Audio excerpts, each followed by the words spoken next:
And we're here today with a young lady, and she is helping out and actually dealing with a class in printing. So I'm at the Du Bois-Robeson People Center in West Philadelphia, and today we're doing a radical printmaking workshop. And so people with absolutely no experience have come to the center, and they're in the back right now. People were given papers to doodle out their design, and then learned how to carve out of Line-A-Cut. And we're starting to make prints up here. We've had lots of members of the Young Communist League help organize this today, and we've had tons of community members and families as well come and join us to make art. How long have you been doing this? This is our first time doing this. The center has been here for quite a while. I don't know, Ken, you probably know better than me when the center was started, but the Young Communist League has been trying to bring more community events to this special space, and this month one of our members has been leading art making workshops every Saturday. Let's just hope that this can continue indefinitely. Absolutely. Now, I hope I got everything that you've said. Yes, okay. Hold on. We can fight back. We are studying, we will keep studying, we've been studying, so we know of the union and the workers' victories which have always secured us our rights. And we are learning from the trade union movements that won fair wages and the weekend, that won basic housing rights, won civil rights, that helped end wars. There is a reason that both May Day and International Women's Day, two major socialist holidays, were started in the United States. The workers' movement in our country is strong, and it is deep, and it spans races and religions and ideologies and nationalities, genders and sexualities. And the capitalists and the fascists tried to destroy us, and they tried to destroy even the memory of our movement. Starting with the McCarthyist attacks and our Second Red Scare, following it up with the neoliberal policies by both Republicans and Democrats, through the supposed end of history. But the workers are remembering, and the workers are rediscovering our history, and the workers are beginning to fight back in a way that the U.S. capitalist class has not seen in a long time. Our socialist and our communist movements are growing, helpfully ushered in by the Bernie Sanders movement in 2016, which decriminalized the word socialism once again. But it is our task to take this work and build upon it, to continue it. We must build the Communist Party. We must build the workers' movement. We must build the popular front and the people's movements that we need. We are seeing the people and the trade unionists form formations against war, against climate disaster, against rent hikes, against police brutality. We are seeing workers rise up in industries that have not before had unions, often led by the youth, many of the bravest fighters well under 25 years old. We see a mass movement at Starbucks. We see a mass movement beginning at Amazon, a struggle which I have the privilege to be a part of. We are seeing wildcat strikes at factories. We are seeing academics and doctors and nurses and students, everyone, become more militant, more ready to fight, realizing that our government will hand us nothing, and that it is up to us to demand what we are due. And we will win this war against the capitalists and the fascists, my friends. But to do so, it will take organization, discipline, a proper analysis, and building a global, international movement where we all work together against our shared enemies. It will take the communist movement as a fighting force in all of these movements. And we are doing the work of building that, every person in this room. Keep struggling, friends. Congratulations on all that you've done so far. Thank you for all the work and the struggle that is to come. We're just getting started.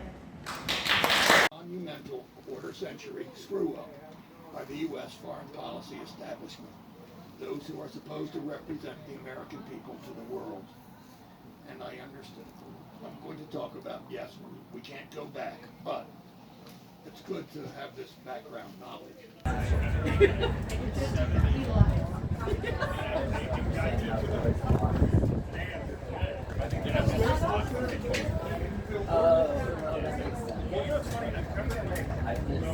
Is it okay? for you to stand for justice is wonderful. I want you to congratulate yourself for standing up for justice. I really mean that. We got to know each other. You got to know who you are. Also, the other verse I'm going to mention, especially in a world where you have Christian Zionism twisting our faith, twisting our witness. And the overwhelming sense there, first of all, was that we are here in solidarity, that we came to stand with, just as we are standing with right now. Those folks traveled from all over the world to stand with our Palestinian brothers and sisters in the West Bank and to bear witness. That's the second thing. And so we bore witness. I saw with my own not lying eyes as I crossed from the West Bank into Amman to leave. Actually, I saw many hundreds of the 400 trucks, cement trucks, that enter into the West Bank every single day. Cement trucks, along with the rods that are needed in order to build the settlements. 400 cement trucks per day.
today, Councilmember Brooks and Starbucks Workers United.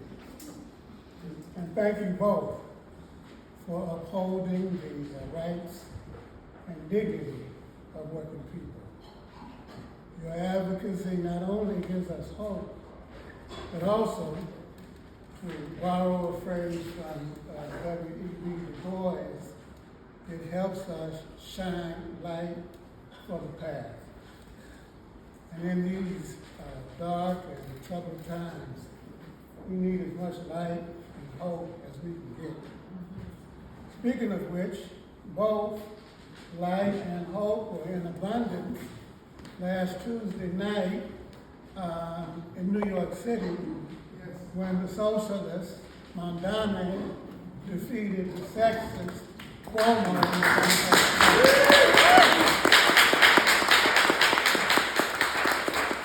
And when I say defeated, I mean defeated. Blew him out the box.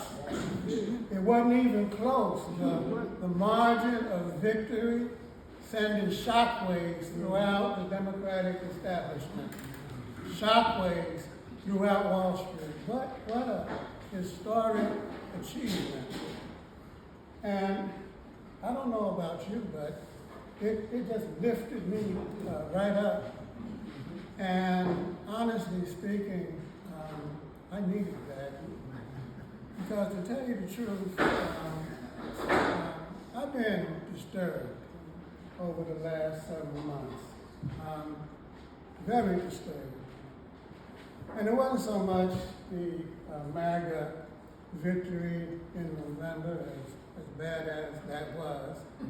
You know, I kind of expected that, you know, what with the Democratic campaign in disarray and their support for and complicity in the genocide in Gaza.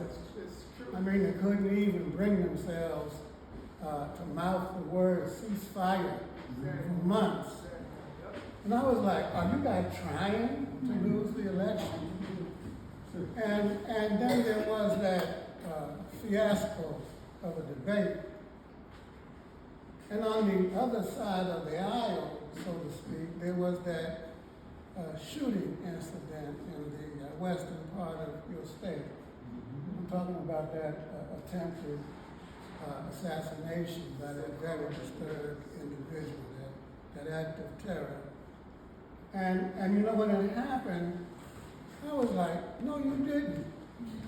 Because you knew what they were going to do with that. You know what I'm saying? I'll tell you a little story.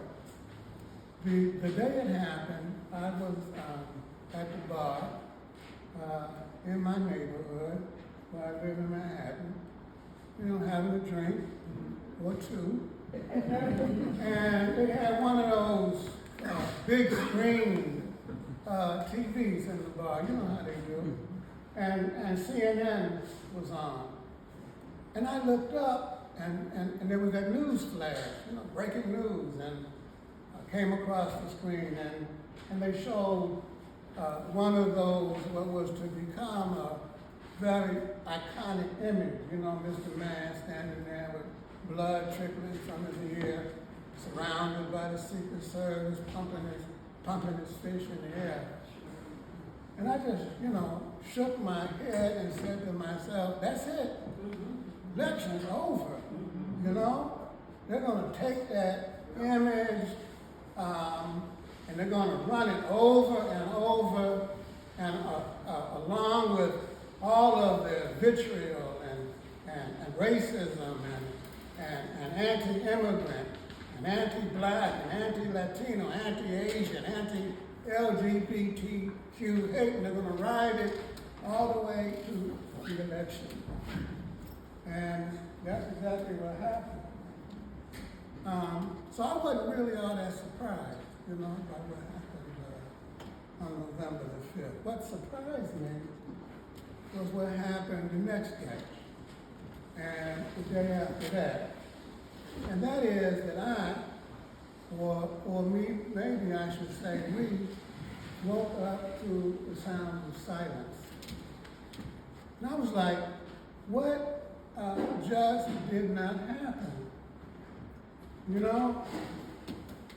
Where was the outcome? Let me provide you with a little bit more context about what I'm trying to say here. About a month before the election, I was in the Bay Area, you know, and a friend of ours in Oakland shared that the organizers of the Women's March had taken out 2 permits, you know, one right after the election and one sometime around the inauguration. And I was like, okay, good. There comes the worst. You know, there's something in place to organize around, something to begin to build resistance 2.0 against Trump. And I remember what happened in 2016, you know, day after the election, I'm walking down 23rd Street in Manhattan. I get to 6th Avenue, and there are tens of thousands of people marching, hands in the air, you know, shouting, "Not my president, not my president, not my president." And I joined the march, and there was this young woman standing, marching next to me, and she and everybody, they had their hands in the air, and I put mine up, and I don't know if I grabbed her hand or she grabbed mine, but you know, we grabbed each other's hands and we marched together for about a block or 2. And what a great feeling that was, you know, of mutual solidarity and resistance and struggle. This very militant, spontaneous outbreak of courage and demonstration. And then, of course, fast forward to January, and the Women's March that was held after Mr. Mann's inauguration. And they say that there was 1 million people there. And I believe it, you know. I got there and there were so many people, you couldn't move. It took me 20 minutes to walk 20 feet. And after a while, I just turned around and left. Got back on the metro, went to my goddaughters in PG County and called it a day. Not disappointed, no, my heart filled with pride and respect for the organizers and everybody who came out to show their resistance to Mr. Trump and MAGA. So you can imagine how I felt on, you know, that when that appointed day for the march protest last November came around. I was so excited. And I went to the place where we were supposed to gather, and there was practically nobody there. You know, something like 150, 200 people. And I was like, what just didn't happen? You know, where was the protest? It seemed like the country was in a state of shock after the election. And the press, remember, ran with it, you know, claiming that there was no resistance, that everybody had either rolled over or had grudgingly accepted the election results, and so on and so forth.